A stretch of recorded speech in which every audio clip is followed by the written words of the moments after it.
dia, boa tarde, boa noite. Sejam muito bem-vindos ao podcast Envelhecendo e Agora. Nesse podcast, nós vamos te mostrar que a vida pode se tornar ainda mais interessante com o passar do tempo. Eu sou Helena Leon e sou host desse podcast. Olá pessoal, meu nome é Vinícius Miola, eu sou médico geriatra lá dos canais do Instagram e YouTube, Geriatria com Miola, e hoje a gente trouxe aqui o nosso convidado, Dr. Guilherme Bongiorno, médico reumatologista e membro da Sociedade Brasileira de Reumatologia, para a gente falar um pouco do tema osteoporose. Seja bem-vindo, Guilherme.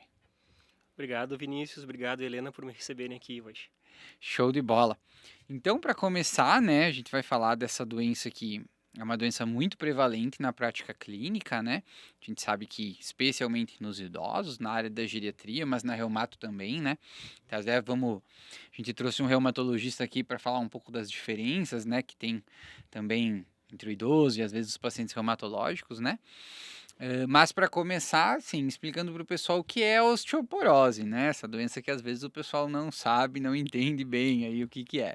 Até é legal a gente contar, Guilherme, que a gente te trouxe aqui e a ideia surgiu, né? Claro, a gente tem uma lista de pessoas que a gente quer trazer, mas a ideia surgiu porque a gente já entrevistou dois ortopedistas e a gente falou, numa a gente falou sobre, Dor, né? não, sobre artrite, artrose.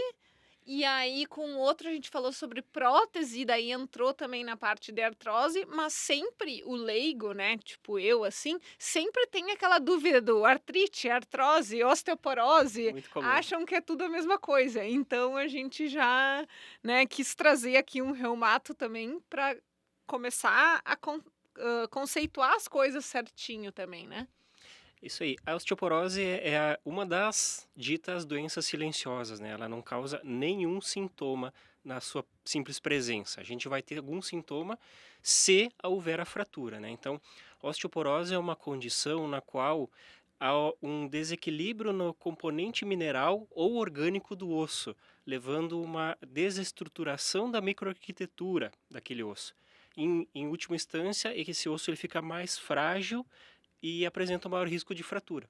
Então, o grande problema da osteoporose é o risco de fratura aumentado. E a gente sabe que em paciente idoso, fratura é um grande causador de morbidade, inclusive de mortalidade no paciente mais idoso, né? Então, O, no consultório, assim, geralmente quando a gente vai explicar para o paciente, né, a gente sempre faz a gente fez isso no podcast de artrose, falando de osteoporose, e agora o contrário, né, que geralmente são doenças muito distintas, né? Mas que geralmente é o que confunde o paciente, né? Então, como a gente estava comentando antes, né? Eu sempre gosto de dizer para eles que, né, a dor, a artrose, geralmente que é também o que causa mais dor, né, no paciente, é uma doença da cartilagem, né? Da articulação. E a osteoporose é uma doença do osso, né? Não sei se tu tem uma outra forma que tu explica para eles. não, mas é exatamente isso aí. A artrose, ela é um processo de desgaste da cartilagem articular. Em toda articulação é o encontro entre dois ossos. E aí, para a gente não ter aquele contato direto entre os dois ossos, existe uma membrana de cartilagem que reveste aquele osso articular. E a artrose é um processo de desgaste desta cartilagem. Quando ela se desgasta, ela expõe o osso subcartilaginoso ali, subcondral, e essa exposição inflama e dói. Então, por isso que a artrose causa dor. Na osteoporose, eu tenho apenas uma queda na qualidade do osso. A massa óssea diminui e aí esse osso fica frágil. Mas na presença apenas de osteoporose, o paciente não tem sintoma nenhum. Porque aquilo ali não causa dor, não causa um processo inflamatório. Ele apenas enfraquece o osso e esse osso tem uma facilidade maior de quebrar. É verdade que o osso fica mais poroso? Fica tipo com furinhos É assim? exatamente isso que acontece, ele fica poroso. O osso ele é composto por matriz orgânica, que são pequenas proteínas que os osteoblastos produzem, e ele tem ali entremeados matéria inorgânica, principalmente cálcio, mas outros minerais também. E isso é tudo uma estrutura muito bem organizada, como se fosse uma parede. Quando eu tenho osteoporose, eu perco essa microarquitetura e ele fica de fato poroso. Nas imagens de biópsia óssea, consegue ver exatamente essa porosidade. Fica tipo uma pedra pomes que a gente aprendia na escola, sabe? Uhum. Aquela pedrinha levezinha. o osso fica assim. E é por isso, essa alteração estrutural que dá a fragilidade. Então ele fica fraco porque ele está poroso. Até no consultório eu gosto de usar o queijo suíço como exemplo, né? Você pegar um queijo suíço, não ele fatiado, mas tu pegar ele quadrado, ele até fica no formato de uma vértebra, né? Uhum. Então você imaginar que o queijo é uma vértebra da coluna, né? E aí ele fica cheio de buraco. E aí eu digo, olha, se não tratar, aí ele pode, quebrar dentro dele e faz a fratura que a gente fala, a fratura vertebral, que é a fratura em acunhamento, né? Que a vértebra ela quebra assim, né?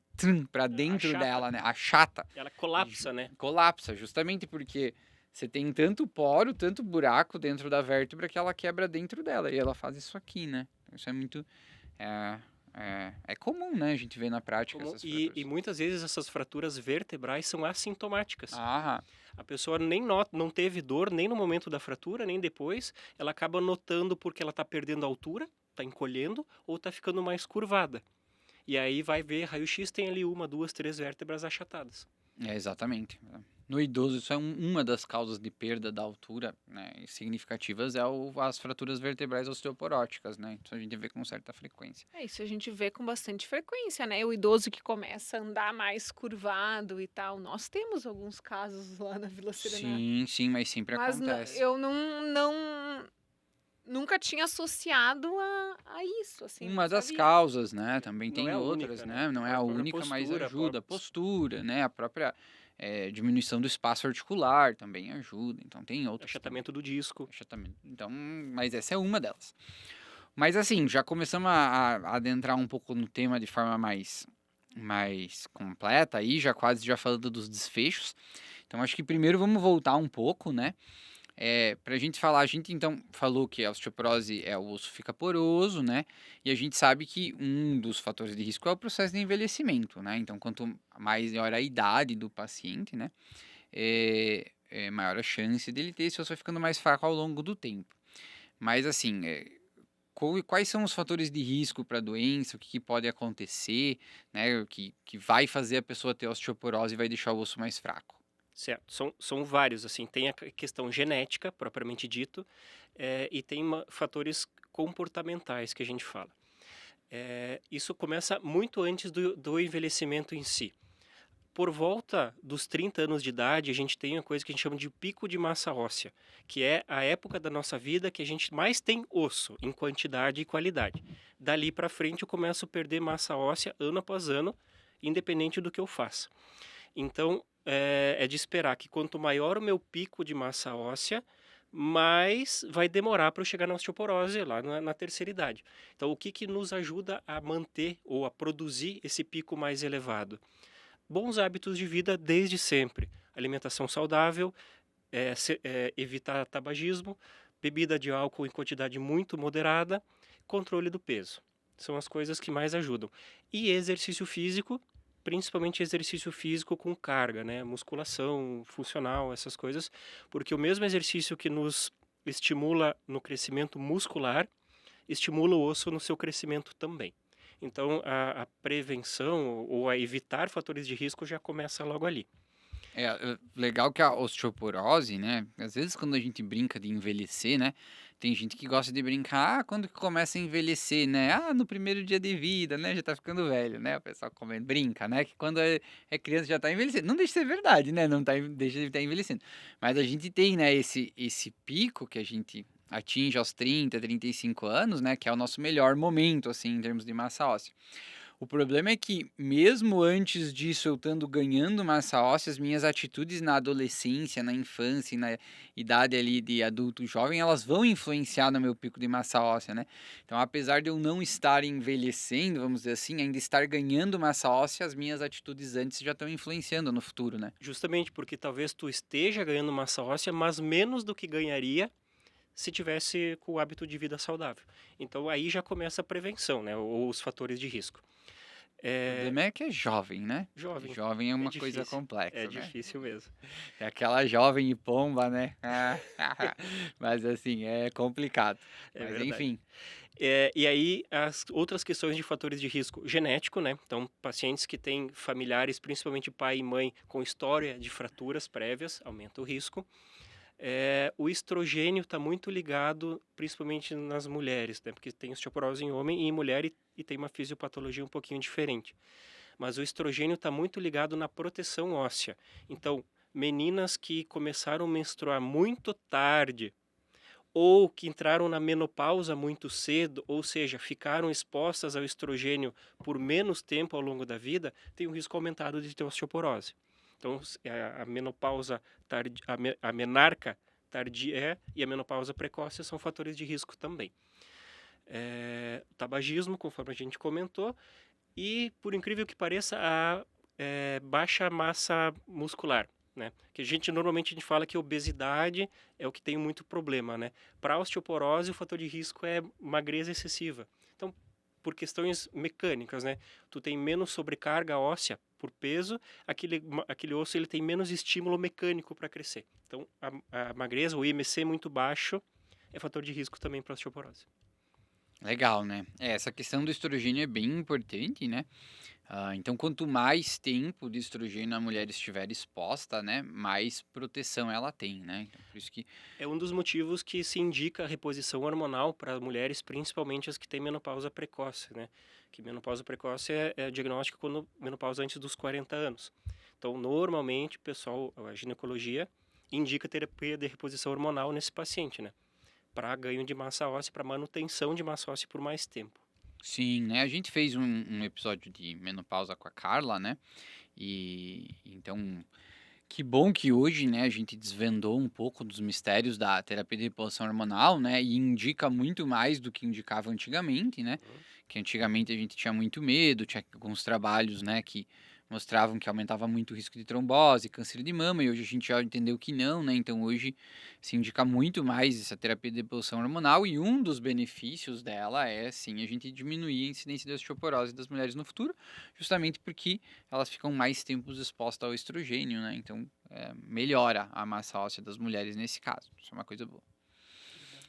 Com relação à prevalência entre homens e mulheres, o das mulheres é muito mais elevado? Como que é essa estatística? Sim, muito, muito mais, assim. Deve ter em torno de 8 a 10 para 1 de homens, né? Isso se deve principalmente ao estrogênio? A testosterona masculina, né? Ela Ah, protege também. Tanto que a questão de screening, né, de exames para procurar ativamente a osteoporose, na mulher a gente faz a partir da menopausa, seja ela 42, 45 ou 50 anos. O homem, indicação a partir dos 70 anos para essa investigação. Então, homem jovem, 50, 55 anos, ele só vai desenvolver osteoporose se for uma osteoporose secundária. Alguma doença autoimune, o uso de corticoide ou quimioterapia, né? Algumas coisas secundárias. Primariamente, assim, é muito complexo, muito difícil o homem mais jovem. E aí a gente tem os fatores de risco que a gente não comentou antes, mas que tu acabou citando, né? Que são outras doenças também que podem causar osteoporose ou uso de medicações, né? Então tu falou dos corticoides, né? Que também são um fator de risco. E aí tu lida com isso muito mais do que eu, né? Que às vezes tem que usar corticoide para tratar algumas doenças inflamatórias, né? E tem também os casos de osteoporose secundária, né? Outras doenças que podem causar osteoporose, que é menos comum, mas também tem possibilidade, né? Sim, tem doenças endocrinológicas, né? Hiperparatiroidismo, que são doenças que causam sequestro do cálcio do osso para dentro do sangue, então ele desmineraliza aquele osso, ele fica frágil. Aí o tratamento não é tratar a osteoporose, mas é corrigir a causa base, né? Tratar a doença primária. Até porque na geriatria a gente vê menos isso, né? Mas às vezes vê, né? Então, às vezes quando tem pacientes muito jovens, né? Então, que sai um pouco do perfil da osteoporose, aquele mais relacionado à idade, ou jovem que não tem um fator de risco, né? Às vezes você tem que se preocupar com outras causas também. Então, existem, né? A minoria dos casos, mas existem causas secundárias também, que às vezes a gente tem que investigar, né? E chama atenção. mas daí esses casos secundários, assim, você costuma descobrir como? Quando já tem um desfecho ruim, uma fratura?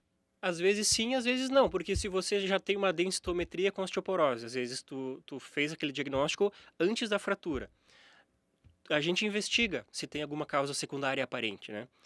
Porque na Mas, própria... por exemplo, eu não faria com 34 anos, não faria uma densitometria. Não faria. Não, faria. Não faria. Aí a gente investigaria se tu tivesse uma coisa que a gente chama de fratura de fragilidade, que é uma fratura que não deveria acontecer. A gente chama de fratura de fragilidade aquelas com baixo trauma, em baixo impacto, ou sem impacto. Baixo impacto, por exemplo, uma queda da sua própria altura. Ah, eu caí com a mão no chão, quebrei o rádio. Isso não era para acontecer numa pessoa com osso normal. Então, nessa pessoa, a gente tem que investigar a presença de osteoporose, independente da idade.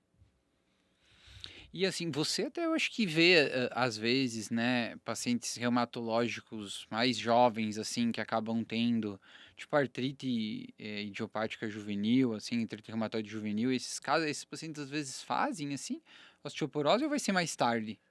Vai ser mais tarde, mas mais cedo do que a Mais... população em geral. Aham. E normalmente é mais secundário a drogas, né? Aos corticoides que a gente Os usa para próprios tratar. remédios mesmo, É, não a a doença. doença propriamente dita, não. A artrite reumatoide em si tem uma questão de que ela pode ser causa, porque, tanto que ela é fator de risco para osteoporose, assim como diabetes, né? Existe um score, que depois a gente comenta, que é o FRAX, que ali a gente bota os fatores de risco do paciente para ver se esse paciente vai precisar tratar ou não, e se tratar vai ser mais agressivo ou não, de acordo com o seu risco de fratura. E a artrite reumatoide é uma delas, então ela dá uma desmineralização óssea também. Mas via de regra o paciente, principalmente o reumático, ele desenvolve osteoporose induzida pelo corticoide, que é o que a gente tenta evitar ao máximo, né? Cara, e usa as drogas para poupar corticoide, né? Senão os pacientes vão acabar tendo. Então, que nem, Helena, tu mencionou antes da questão de, por exemplo, tu tivesse ter uma fratura, né? Porque a gente faz o diagnóstico de osteoporose de 3 meios, né? 3 métodos. O mais comum que a gente vê é a própria densitometria. É aquela mulher de 50 e poucos anos, pós-menopausa, que faz a densitometria por screening, né? Daí vem lá o resultado do T-score menor que menos 2,5, diagnóstico de osteoporose densitométrica. Agora, tem outras duas formas, né? Esse caso que a gente mencionou antes, o paciente caiu, teve uma fratura de fragilidade, quebrou onde não devia. E aí, o que a gente conta? Vértebra, quadril, rádio, úmero e costela. São as regiões onde a gente não espera ter uma fratura nem espontânea, nem por baixo trauma. Esse paciente tem um osso frágil. E aí, mesmo com densitometria óssea normal, a gente considera ele como osteoporótico também, com risco aumentado de ter uma segunda fratura. Então, esse paciente tem osteoporose também, a despeito do resultado da densitometria.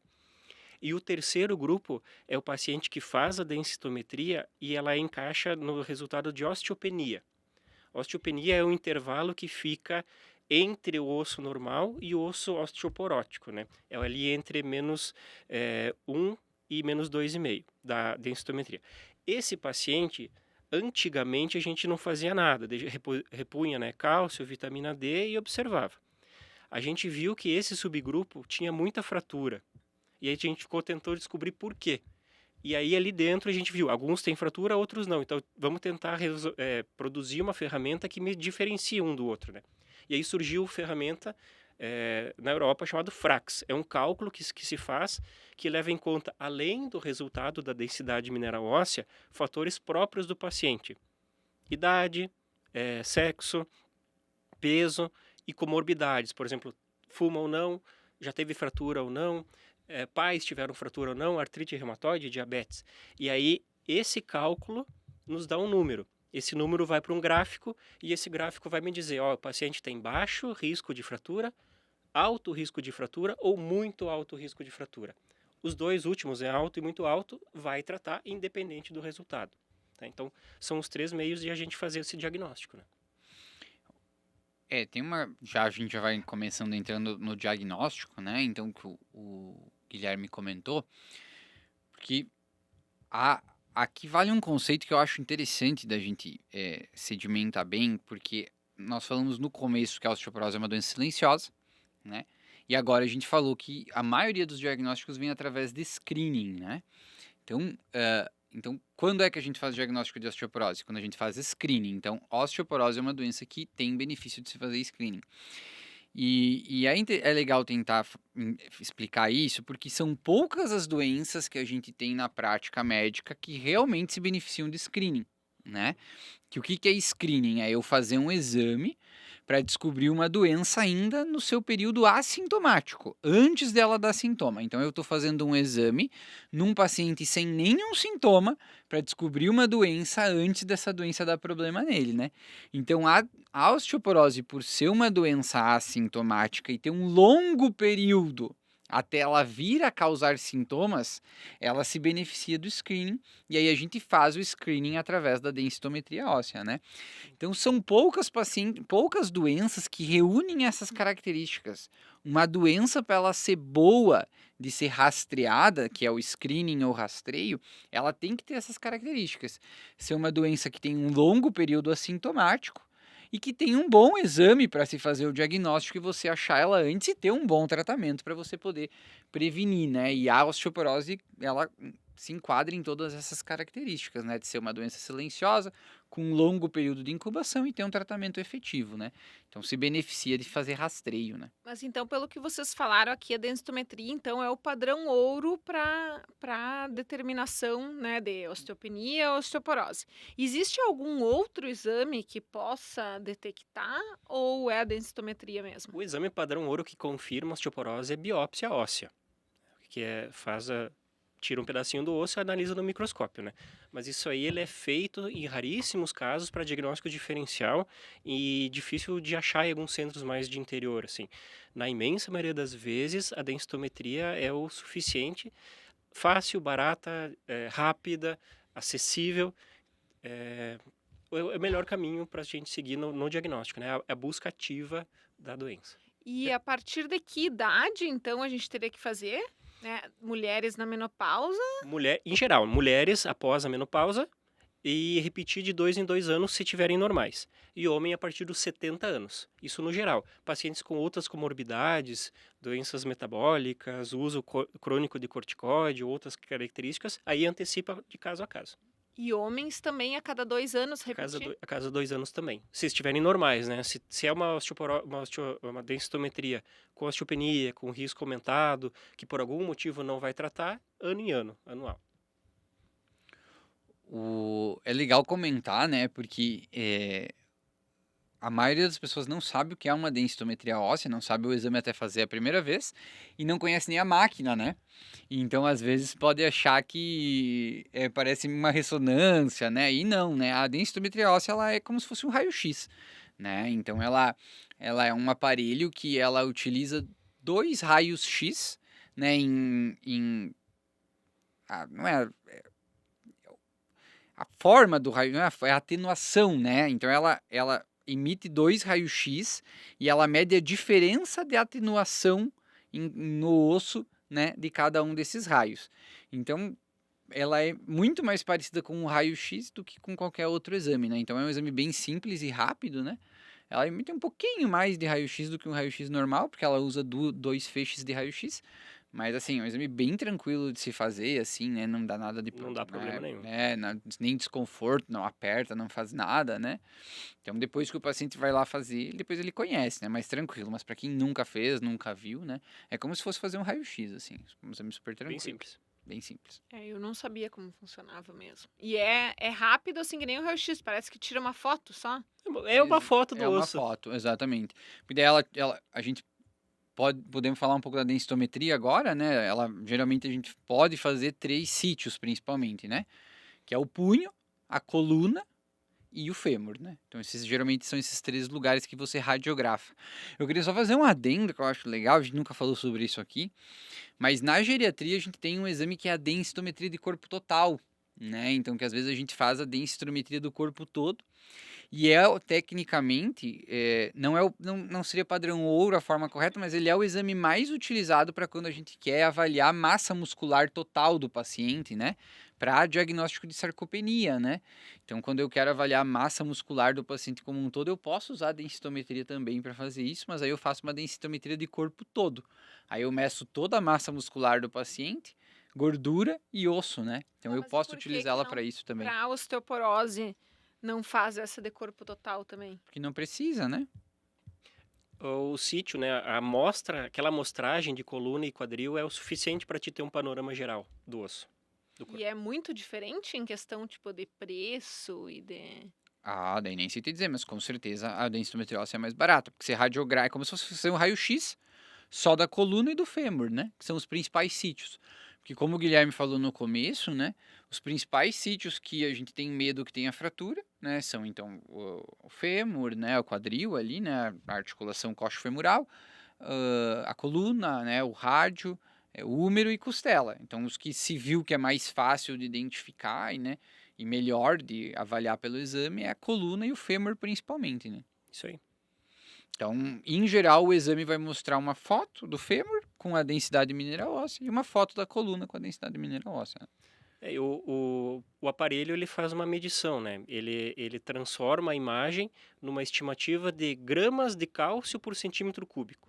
Então, para ver a densidade daquele osso, né?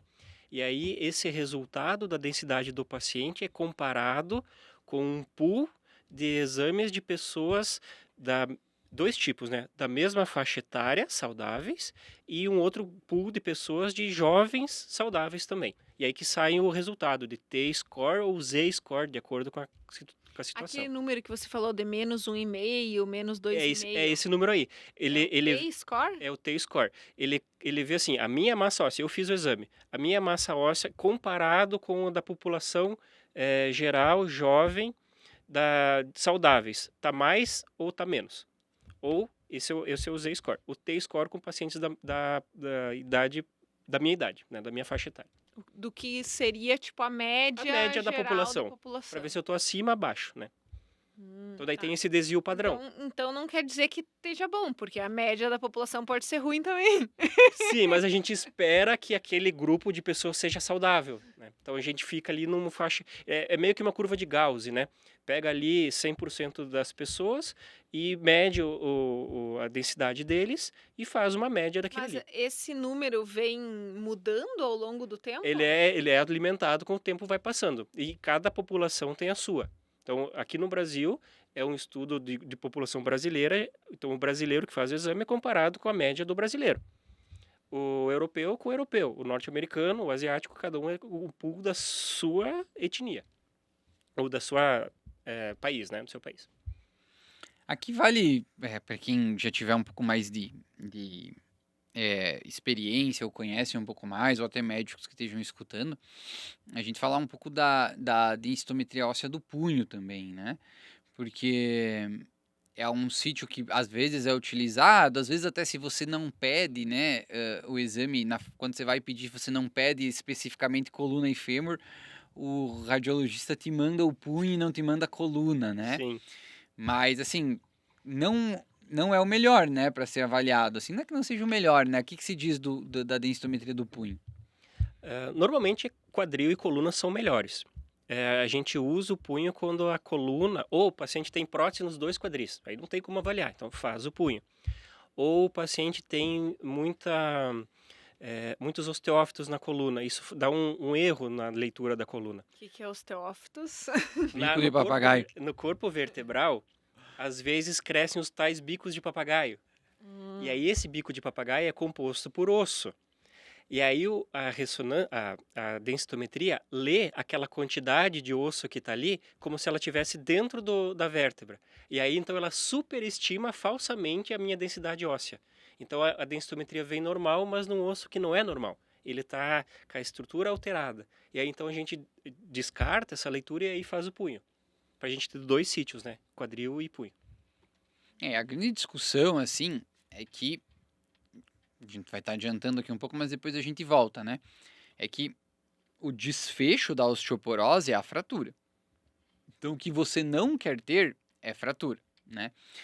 Então, quando você tem osteoporose, por exemplo, do fêmur, né? Você ter uma fratura de fêmur é muito ruim, é algo que impacta muito o paciente.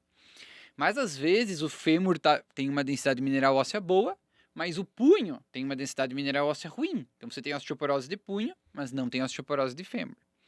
E aí fica uma discussão, porque assim, o desfecho é a fratura do punho, é a fratura do punho. Mas quebrar o punho é ruim, mas não é tão ruim quanto quebrar o fêmur, entendeu? Então, eventualmente, a depender do paciente individualmente, avaliando cada caso, você pode optar, às vezes, por não tratar essa osteoporose do punho e observar, né? Avaliar o paciente. Eu não sei como é que vocês abordam isso Buongiorno, lá na Reumato? Normalmente assim, nessa questão a gente considera o osso doente como um todo.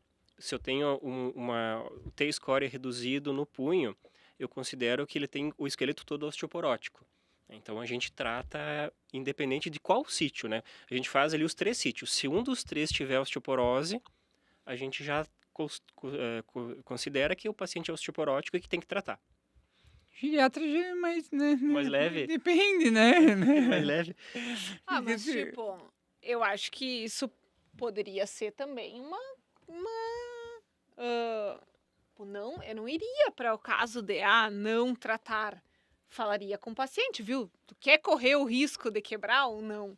Eu ia querer tratar. Esse é o grande problema do tratamento, porque tem os seus riscos. O tratamento da osteoporose tem os seus riscos. E tem um tempo de uso. Por exemplo, os bisfosfonados, né, que é a classe principal. Não sei se a gente já pode ir para essa questão ou quer voltar um pouquinho A depois. próxima pergunta já era... É essa aí. O que é o tratamento? Como faz?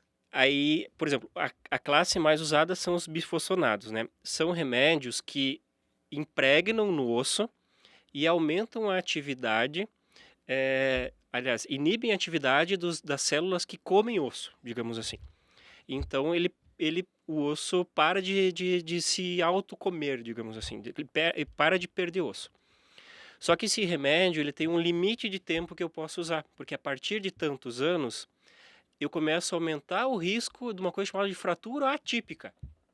Então, olha só que paradoxal. Eu estou usando um remédio para tratar a osteoporose, para ganhar massa óssea, para não fraturar. Só que eu tenho um tempo para usar, porque a partir do momento a curva muda. E aí o mesmo remédio, ele aumenta o meu risco de fratura. Então, eu chego naquele ponto e eu tenho que parar de usar o remédio. E esse ponto é quanto tempo? 10 anos mais ou menos para os bisfosfonados. E aí entra o problema. Se eu tenho uma paciente que entra na menopausa jovem, tem osteoporose e começa a tratar muito jovem, com 50 anos, ela vai poder usar esse remédio até os 60. E aí depois disso? Então, quando a gente tem osteopenia com baixo risco, tem aquela história, vamos tratar para prevenir. Só que se a gente trata muito cedo, quando chega mais para frente, a gente fica sem o que usar. Claro que agora, nos últimos anos, surgiram medicações novas, mas mesmo assim elas também têm limite de uso. Também tem seus riscos, então a gente tem que ter essa parcimônia, assim, de usar, mas não sempre. Então, por exemplo, paciente com osteopenia com baixo risco de fratura. Esse paciente não precisa tratar com a medicação específica, porque se eu começar a tratar ele agora, ele vai ganhar massa óssea, mas ali na frente eu vou me obrigar a tirar, e aí a massa óssea vai cair, e aí eu não vou ter o que usar. Então, essa questão do time, né, de quando começar é bem importante. Porque às vezes a gente atropela e aí prejudica ela lá na terceira idade, né? Ou E tem outros efeitos colaterais, né? Gastrointestinais, que é muito comum, esofagite, se o paciente tomar errado, né? Interações medicamentosas, né? Então, são vários efeitos que você vai avaliar, né? Então, assim, você vai pegar um idoso nonagenário com polifarmácia, vários problemas, nananã, e aí tem um fêmur saudável e tem um punho com osteoporose, enfim, será que vale a pena eu dar mais um bifosfonado para ele para evitar uma fratura de punho, sendo que o fêmur dele é saudável, né? A coluna eventualmente é boa, então a gente faz uma avaliação mais global do paciente. Isso é geriatria, né? Geriatria se engloba esse blá blá blá aí, né, mais cara? complexo geriatria, né? Cada vez que você vai... A geriatria é aquela coisa. Dos mantras que a gente utiliza, né? Você tem um alto limiar para prescrição e um baixo limiar para desprescrição. Ou seja, para você prescrever um remédio, você tem que ter convicção de que esse remédio realmente tem um benefício, e para você tirar ele, você não precisa ter tanta convicção assim. Você acha que faz mal, tira, e depois você vê, entendeu? Mas, assim, essa é uma discussão, né, bem mais complexa, de detalhe, assim. Mas, enfim, que na geriatria a gente sempre avalia caso a caso, assim, né? Mas daí esse medicamento, ele faz o paciente ganhar massa óssea? Então, tipo, ele, entre aspas, melhora realmente. Melhora. Porque o nosso osso ele não é estático. Ele está sempre sendo destruído e refeito, Então, o osso que eu tenho hoje não são as mesmas moléculas que tinha o ano passado. porque a parte orgânica vai se refazendo e o cálcio vai se recolocando. E aí a ideia do remédio é frear a perda do osso para que eu mantenha a reposição óssea. E aí a balança entre ganho e perda pende para ganho. E aí eu ganho massa óssea, meu osso cresce, a densitometria melhora Então, uma pessoa pode ter osteoporose numa densitometria e aí depois fazer uma outra daqui 2 anos e não ter? e melhorar. Na Inclusive é o que a realidade, gente vê, né? esse é o O objetivo. objetivo é esse, que a gente ótimo. pelo menos não perca massa óssea. Viu? Uma notícia boa, ó. Não é, nem tudo é caótico, ó, tem coisas que melhoram. Sim, que a ideia é essa, né? Senão A a gente ideia é não essa, dava, senão... né? Não, depende, porque aqui, olha, na geriatria tem muita coisa que é assim, que a gente só contenção de danos. Sim, é verdade. Bastante. É verdade. Mas Então, nesse caso melhora, né? A Melhora. ideia é justamente que o paciente ele saia da osteoporose E não quebre nada. e não quebre nada. E eventualmente a gente suspenda o remédio, Uhum. né? Faça um tempo que ele vai ficar sem remédio, a gente vai acompanhar a massa óssea. e aí, nesse meio tempo, tem que ficar fazendo reposição de cálcio, vitamina D, essas coisas assim? Precisa manter o nível de cálcio e vitamina D adequado. Aí ou através de dieta ou através de reposição.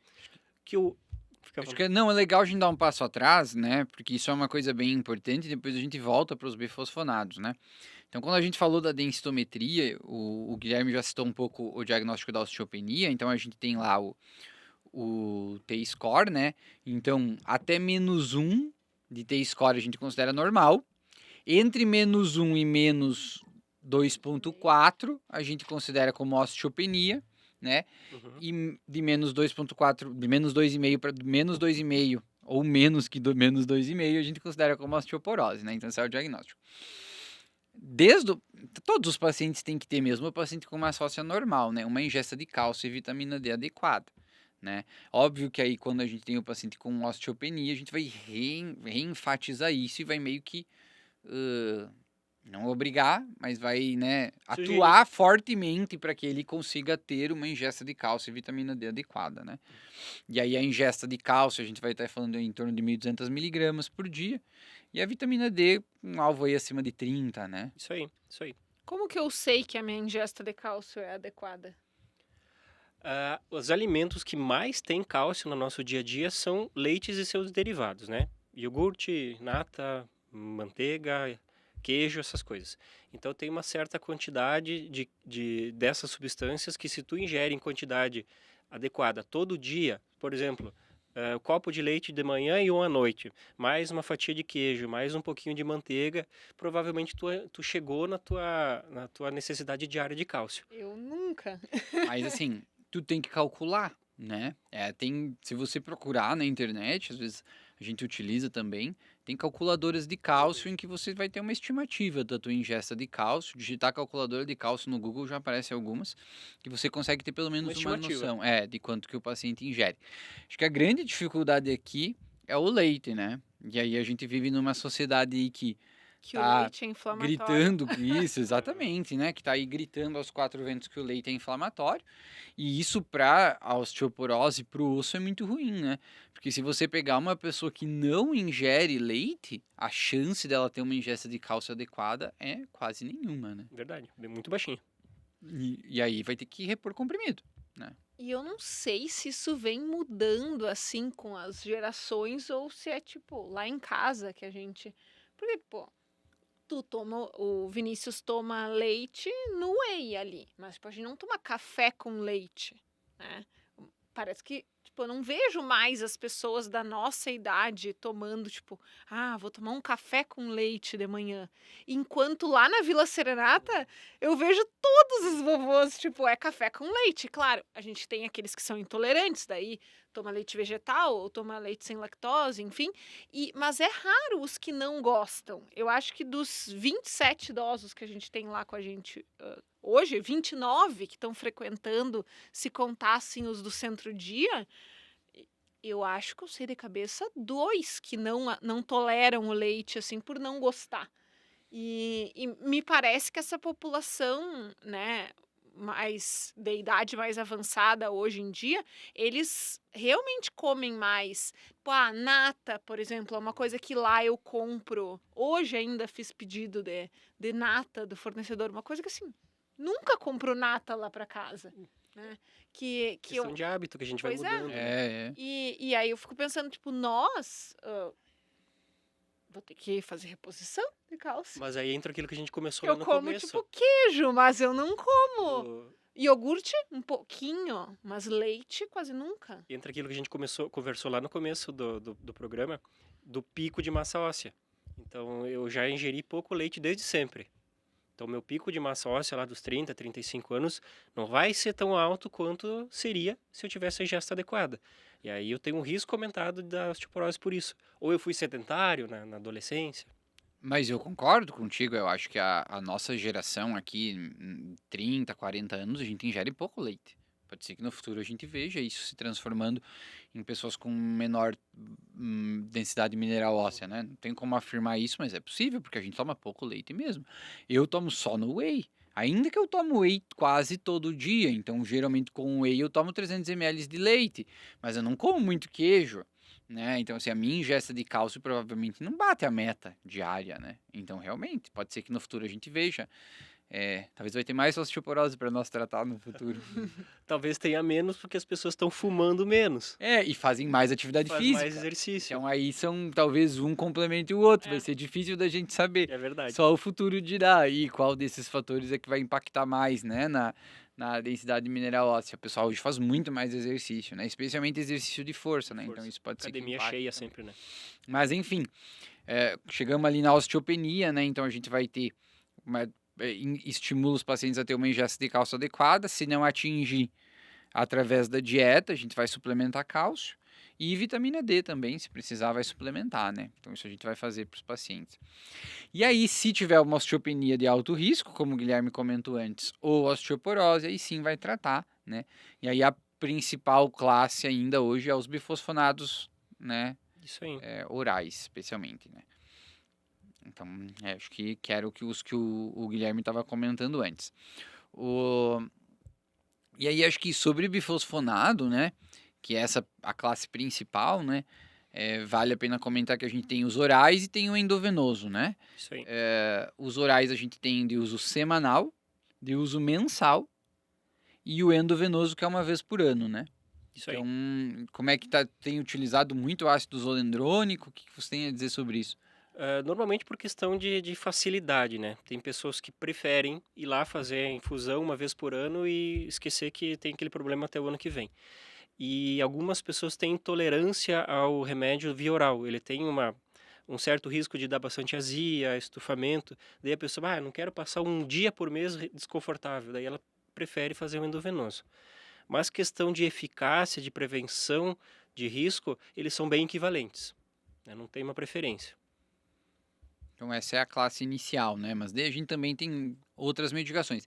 E esses bifosfonados, né? Que nem o Guilherme falou, aqui também tem esse risco de fratura atípica, né?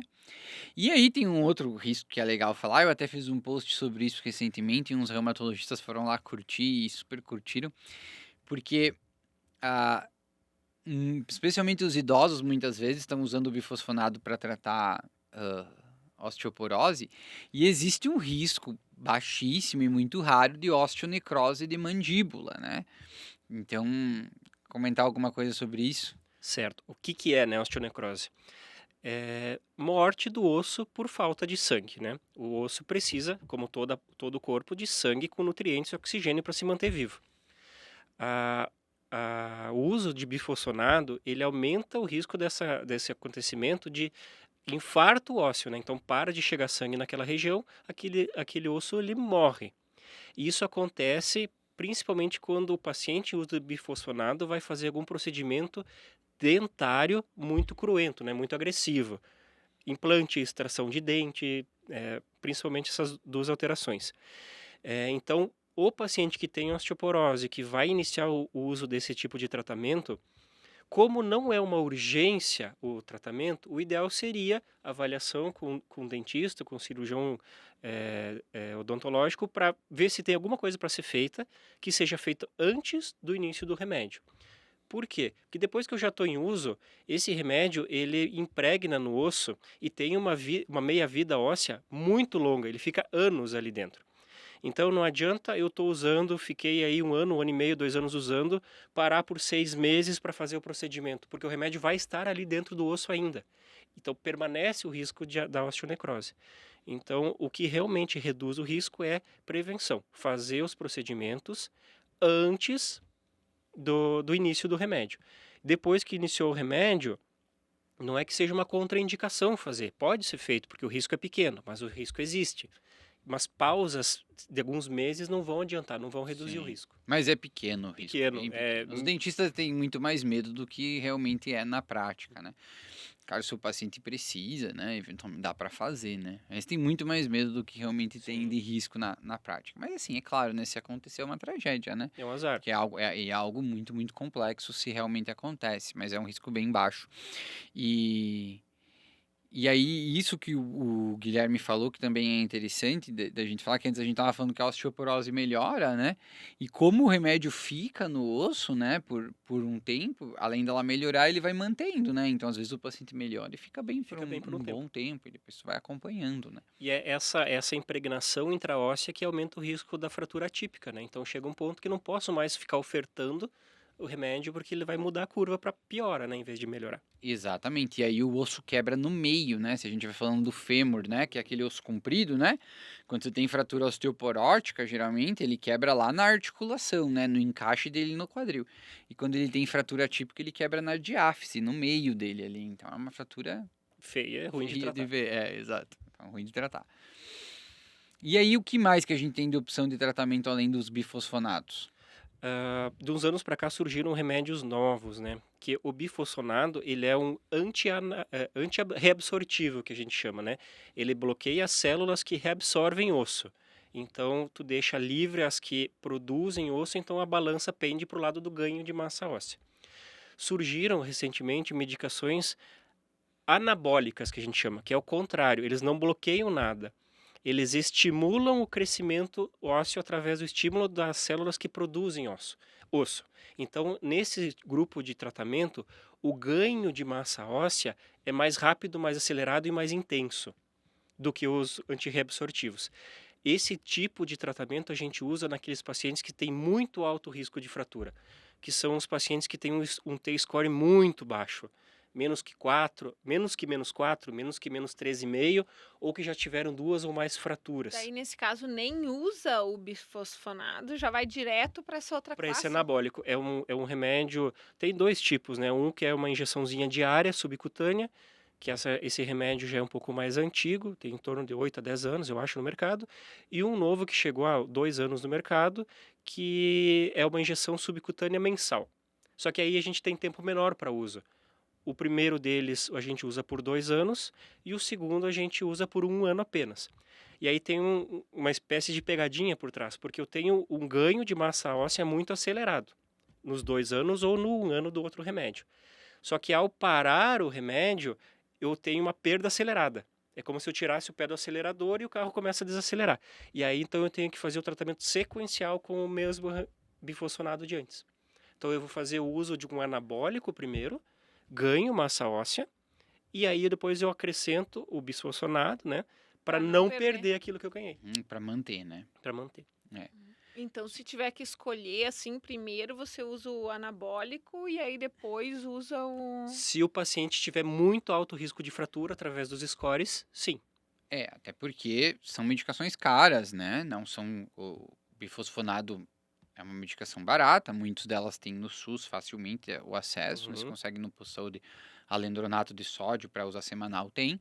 E essas medicações são medicações mais caras, que você até consegue fazer o processo pelo SUS se precisar, né? Acho que o romosozumab já dá para pedir, né? Então você consegue liberar. Caro quanto, assim, por mês? 20, 30 mil por mês. É, o romosozumab é romosozumab é bem caríssimo, caro, né? caríssimo. É, a tirzepatida é bem caro, os dois são. A teriparatida é um pouco menos, Um pouco né? menos, não Mas o chega a esse bem valor, caro, mas bem ainda caro. vai para uns, no mínimo uns 4, 5, eu acho. É caro, é pesado, É caro, né? é caro. Os dois são bem caros. E esse é o problema do acesso, né? Porque o romosozumab, por exemplo, ele está liberado no SUS. A gente consegue fazer um processo e receber.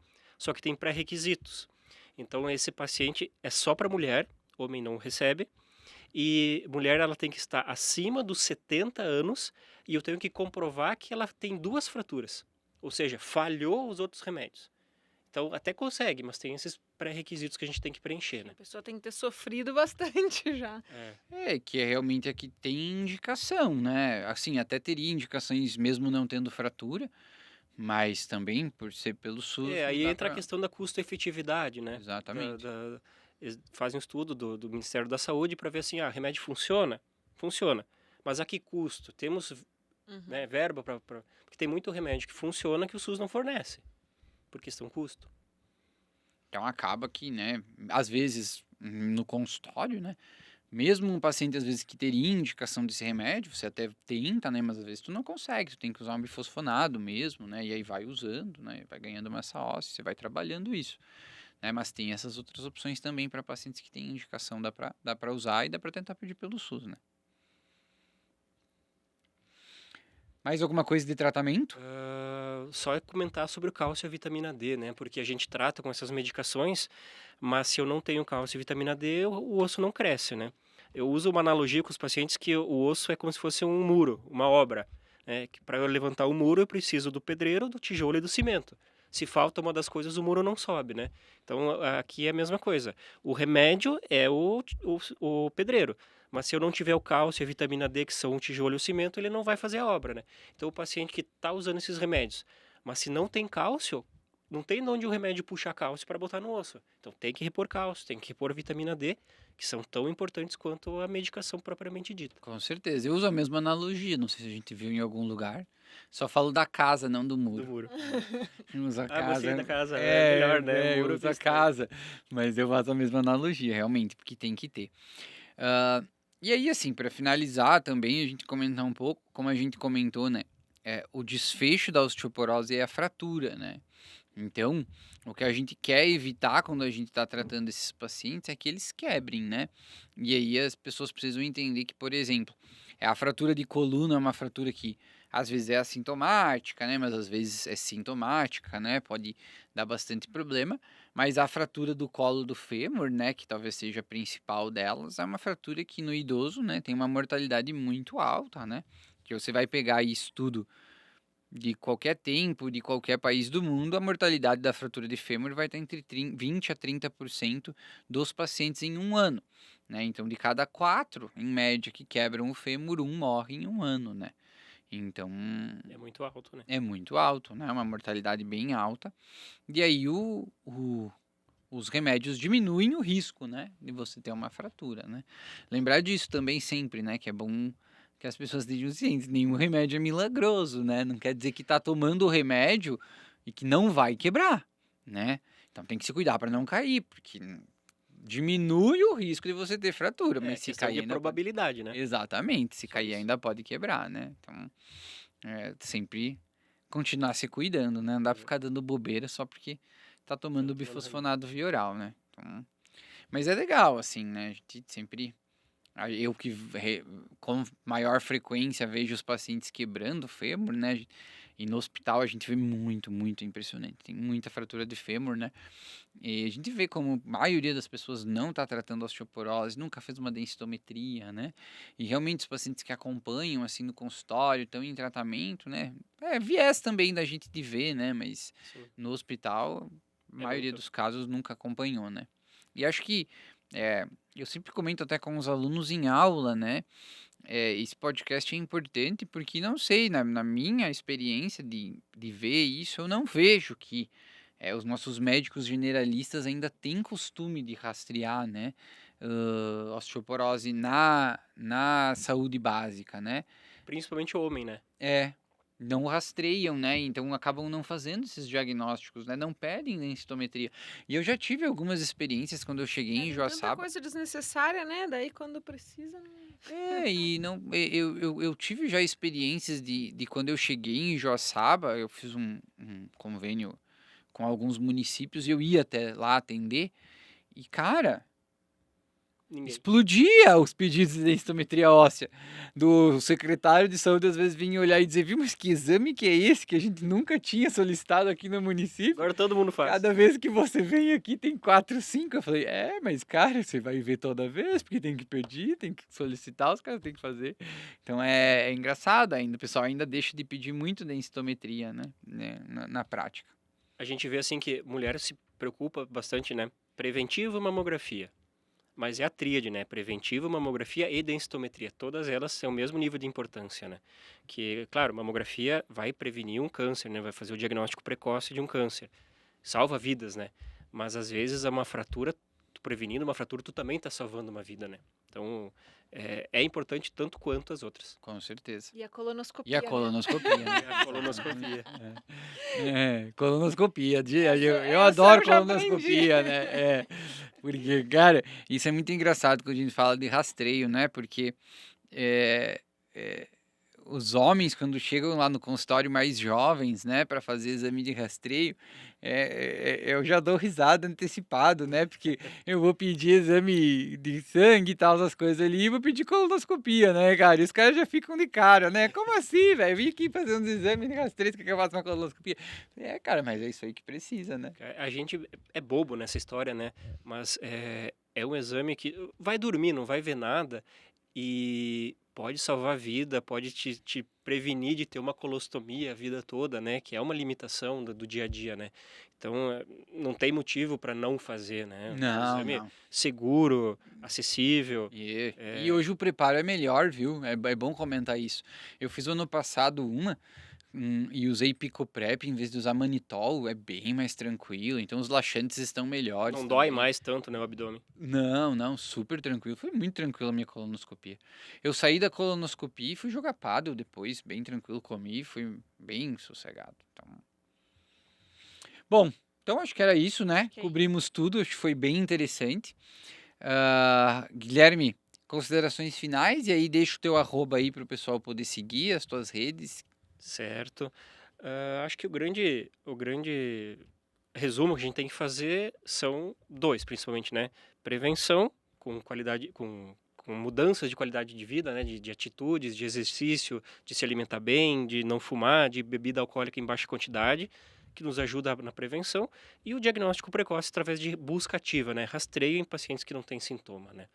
Então, isso pode prevenir problemas lá na terceira idade, ou às vezes antes, né? Dependendo do paciente.